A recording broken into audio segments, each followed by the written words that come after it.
देखो, मैं सबसे पहले एक बात बताऊं कि राशि की जब भी हम बात करेंगे, हम चंद्र राशि की बात करेंगे, तमन्ना। हम्म। और अगर मैं कहूँ 6 महीने, तो आपने बहुत अच्छा कहा, क्योंकि वैसे भी ये इंग्लिश कैलेंडर का साल है, अंग्रेजों का साल है, हमारा नहीं है। अच्छा। हमारा तो चैत्र मास से नवरात्र आएंगे, तो नवरात्र से विक्रम संवत आएगा, नव वर्ष आएगा, मार्च। हिंदुओं का पंचांग शुरू होगा। हमारा नया साल तो तब होगा, वो उस टाइम पर चीजें, कौन है राजा कौन है मंत्री, इस विषय पर हम तब बात करेंगे। लेकिन जनवरी की बात करूं तो पहले आप ये समझ लीजिए कि जनवरी का जो ये साल है वो थोड़ा स्लो शुरू होगा। अच्छा। सूरज जब निकलता है तो थोड़ा ठंडा होता है, उसकी आभा को आते आते, उसकी गर्मी को आते आते थोड़ा समय लगता है।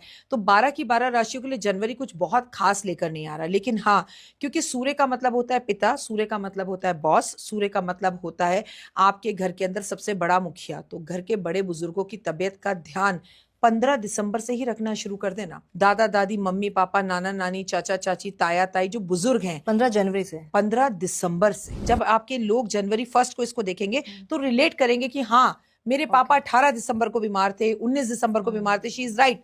तो दिसंबर 15 से ही कोई भी ग्रह आता और जाता दंगल करता है। अब आप देख रही हो मंगल जा रहा है और हम्म। किस तरह से दंगल कर रहा है। सिडनी में आपने देखा किस तरह से मंगल ने जाते जाते फिर से वही आतंकवादी हमले करे, जैसे सिंदूर ऑपरेशन के टाइम पर हुए थे। हम्म। वैसा ही सब कुछ है। सूर्य अपना 15 दिन पहले असर दिखाएगा। तो जो बुजुर्ग है ना, उनकी तबीयत का हमें ध्यान रखना होगा। जो कि हमें दिखेगा जनवरी से, हमारे बुजुर्ग जो है ना, वो तो पेट की समस्या से परेशान हैं, या उनको आंख की समस्या हो रही है, या उनको घुटने में दर्द हो रहा है। ऐसा मैं क्यों कह रही हूँ? क्योंकि तुम मुझसे जनवरी की बात कर रही हो। हम्म। 14 जनवरी तक सूर्य भी दक्षायन है, स्लो है, डिम है। और 14 तारीख तक तारा भी अस्त है। कोई विवाह नहीं होगा। क्यों? क्योंकि सूर्य धनु राशि में है। जब बनने आ रहा है, 14 तारीख को मकर संक्रांति होगी, जब हमारा सूर्य जो है वो दक्षिणायन से उत्तरायण हो जाएगा और हमारी शादियां विवाह शुरू हो जाएंगे।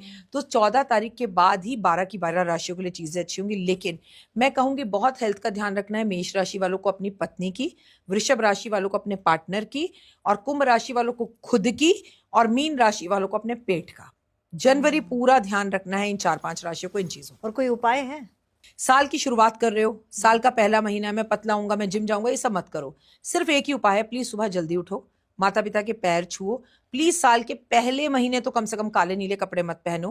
ठीक जो है। कलर तुमने पहना हुआ है वो इस साल का कलर है, यानी कि pink colour, orange colour, green colour, yellow colour, red colour. जब सूर्य निकलता तो रेनबो बन जाते हैं, कई कलर दिखते हैं आपको, लेकिन उसमें कभी काला कलर नहीं होता। हम्म। और सूर्य जो है वो पिता है, और काला मतलब शनि है, तो पिता पुत्र की आपस में बनते हैं। तो कम से कम जनवरी जनवरी काले कपड़े कम पहने। मैं नीले तो मना ही नहीं कर सकती, क्योंकि ज्यादातर जैकेटें काली नीली होती हैं,